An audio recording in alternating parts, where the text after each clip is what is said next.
Hello my dear children, once again welcome to our physics class. Hope you all are fine over there. In the previous session we had completed our chapter 4, motion in a plane. Today we are going to start our new chapter, chapter 5, force and laws of motion.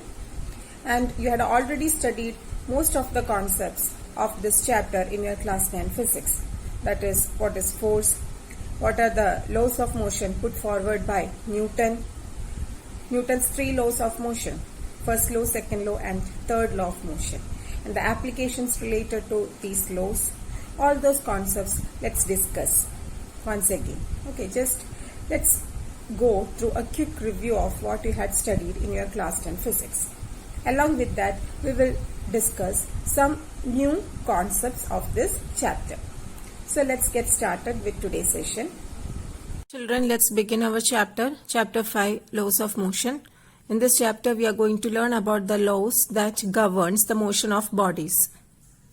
So first, let's just go through a quick recapitulation of what we had studied in your class 9 physics. So what do you mean by a force? Force is a push or pull. And what are the effects of force? Force can change the shape and size of an object. Force can change the direction of the object. Also, force can change the velocity of an object.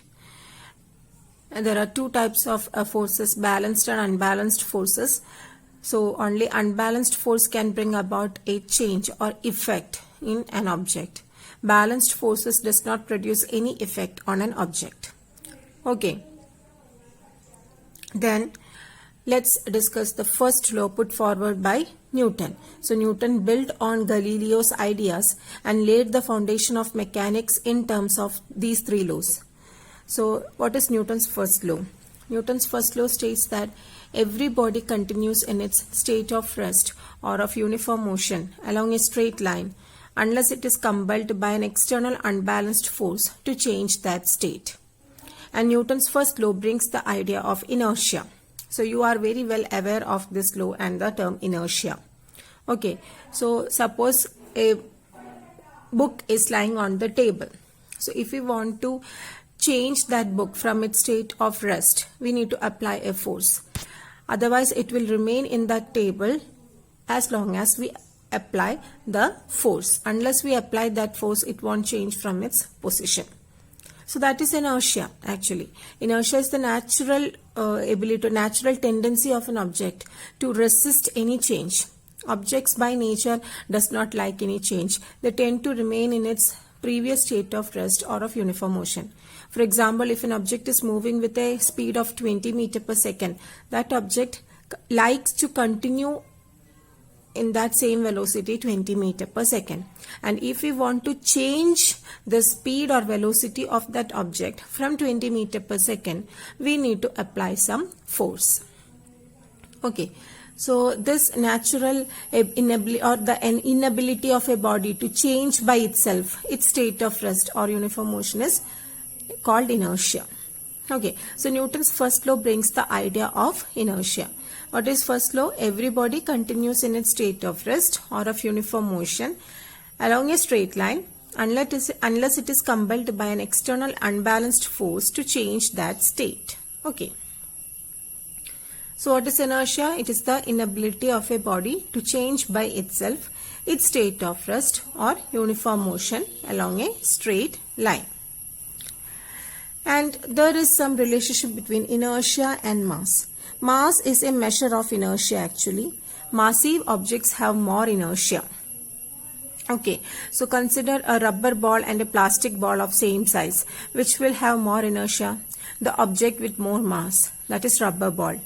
And consider a 1 rupee coin and a 5 rupee coin. Which has more inertia? 5 rupee coin, because it is more massive.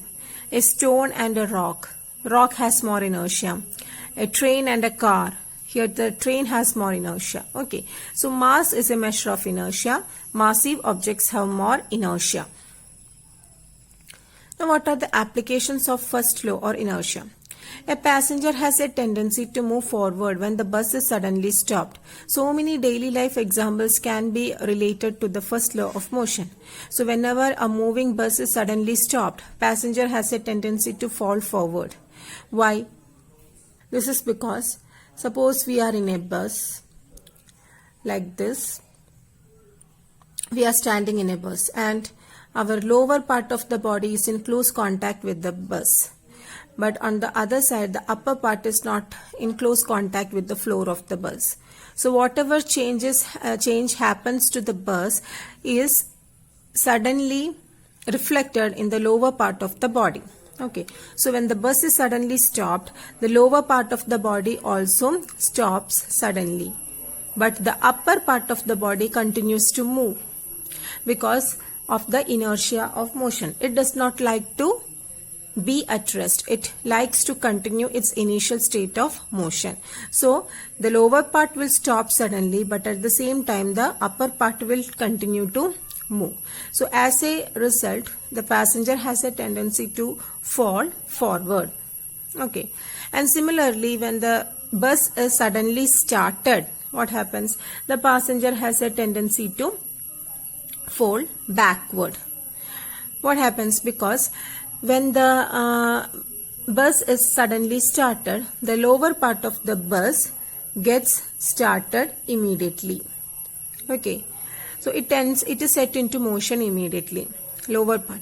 But at the same time, the upper part does not like to move. It continues to remain in its state of rest.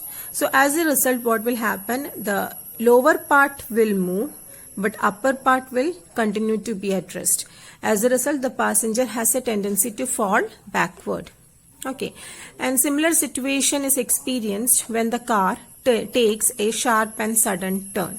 So passenger is thrown out to one side of the car due to the inertia of direction. So here we can see the inertia of motion, here we can see the inertia of rest, and here we can see the inertia of direction, because the passenger likes to continue in a straight line path, continue the straight line path. So suddenly when a sharp turn occurs, the passenger's body does not like to go to that sharp turn. So as a result, he is thrown out to one side of the car. Also, leaves fall from a tree when the branches are shaken vigorously. Why? Because when the branches are shaken vigorously, the branches are set into motion, but at the same time the leaves continue to remain in its state of rest.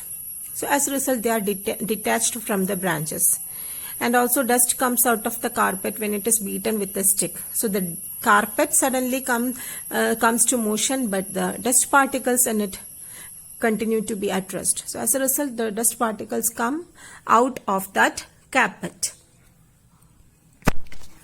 And next, a rabbit chased by a dog runs in a zigzag manner. Do you know the reason? This is to take the advantage of the large inertia of the massive dog, because rabbit is less massive than that of dog. So the rabbit can change its direction quickly, but at the same time the massive dog can't change its direction quickly because it has more inertia. Similarly, a person chased by an elephant runs in a zigzag manner. This is also to take advantage of the large inertia of massive elephant, because elephant is massive, so it can't change its direction quickly. So if the person runs in a zigzag manner, it will be easy for him to escape. Okay. Then we can discuss about the Newton's second law of motion. But before discussing about Newton's second law of motion, it is very important to know about a basic concept that governs the Newton's second law of motion, that is momentum. So what do you mean by momentum? Momentum is an impact produced by a moving object on another object. So you might have seen a truck which is parked along a roadside does not require any special attention because it is at rest. But at the same time, when the truck is set into motion, or if it moves with a velocity, even if it is a low speed, it can harm a person. It may cause some accidents. Okay, so a moving truck can produce an impact on another object. Similarly, if the bullet is fired from the gun, it may kill a person. But at the same time, a bullet which is thrown simply from your hand may not cause any injury to a person. So what is the difference here? The difference is the bullet fired from the gun has more velocity and it can produce more impact. Okay. Similarly, consider a rubber ball and plastic ball, or consider a tennis ball and cricket ball. Okay, that will be much more clear. So when we consider a tennis ball and cricket ball, a tennis ball does not harm the tennis player.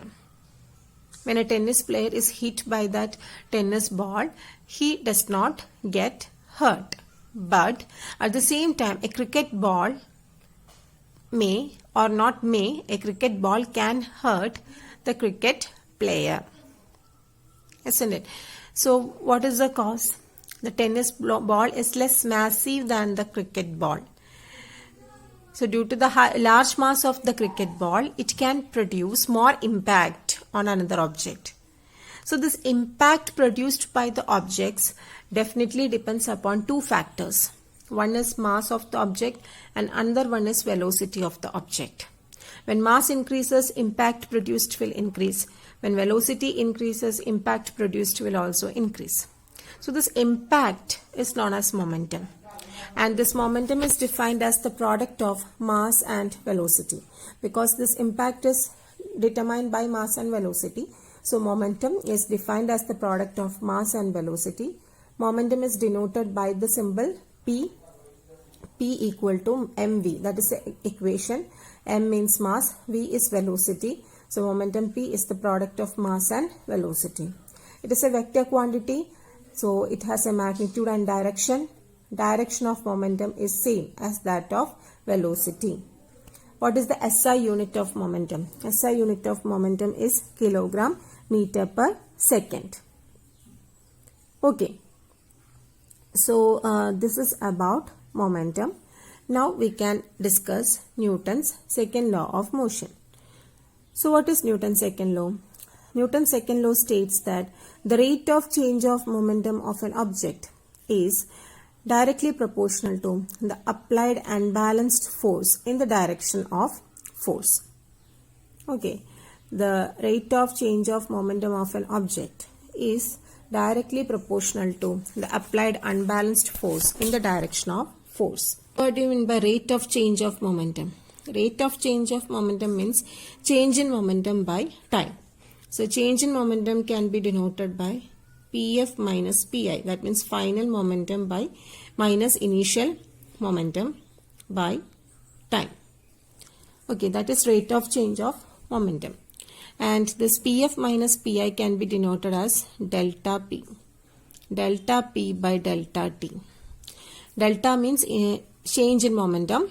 So delta P by delta T means rate of change of momentum. And this rate of change of momentum is directly proportional to the unbalanced force that acts on that object. So this is the mathematical expression for Newton's second law of motion. Okay, and to remove this proportionality symbol, we'll add a constant. And the constant added here is K. Experimentally, the value of K is 1. So you will get delta P by delta T is equal to F, because the value of K is equal to 1, which is proved by the experiment. Now, if delta T tends to 0, delta P by delta T becomes dP by dt. So we can write dP by dt is equal to F. Okay. Now, what is P? P is mv. So what will be dP by dt? So let's discuss that.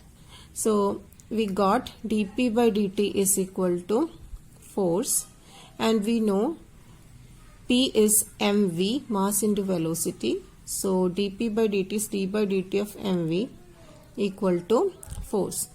Then mass of a body is constant. So we can take it outside the differential operator d by dt. So you will get equal to m into d by dt of v equal to force. And what is dv by dt? dv by dt is change in velocity by time. And change in velocity by time is nothing but acceleration a. So you will get mass into acceleration is equal to force. Okay, so what is the expression for force? Force F is equal to ma. Ma means mass into acceleration, and this is the expression to find out force. Okay, so this is Newton's second law of motion. dp by dt equal to F, or F is equal to ma. Okay, and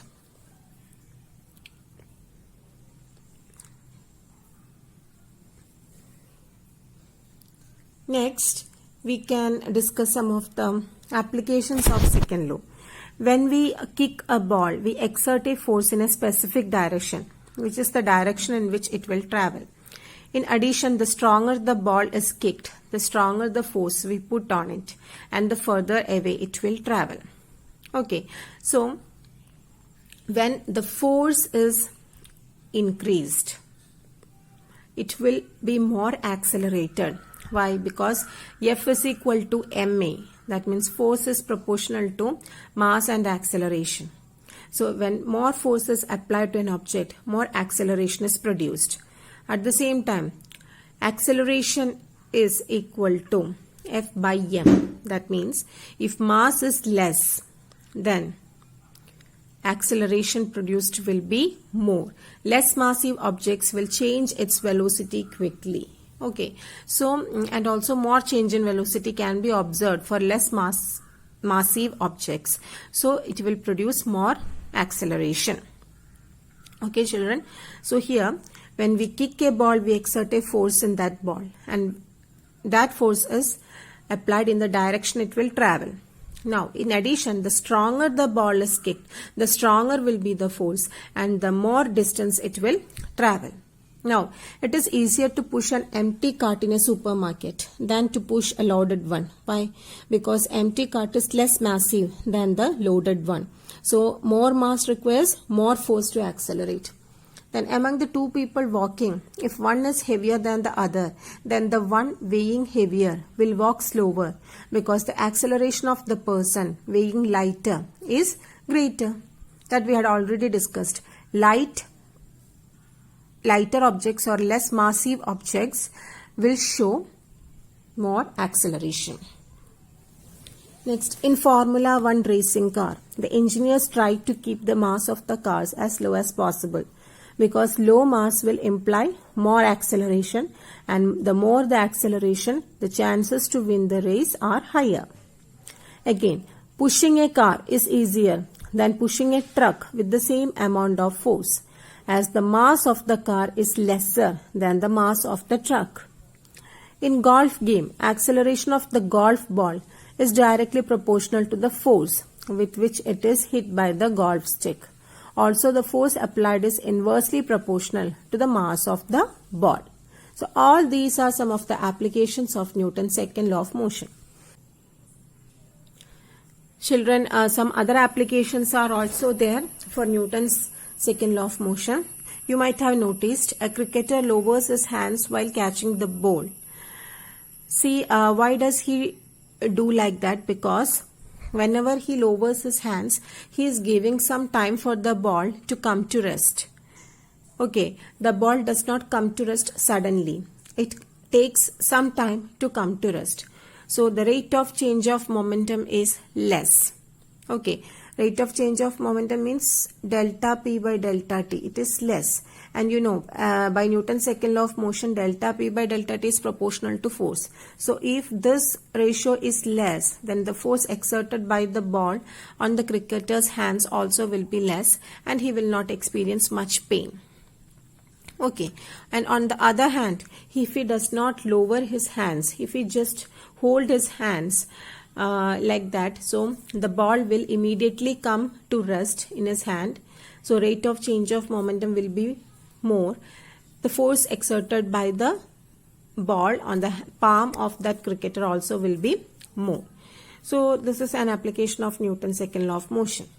Again, you might have noticed the athletes are allowed to fall on a cushion bed or sand bed during this long jump events or high jump events. So why is it so? because when they fall on a sandbed or cushion bed, they come to rest after a certain period of time. They do not come to rest immediately or suddenly. So the rate of change of momentum will be less and the force experienced or the force exerted will be less. The impact of the jump will be less. Okay. So all these are applications of Newton's second law of motion.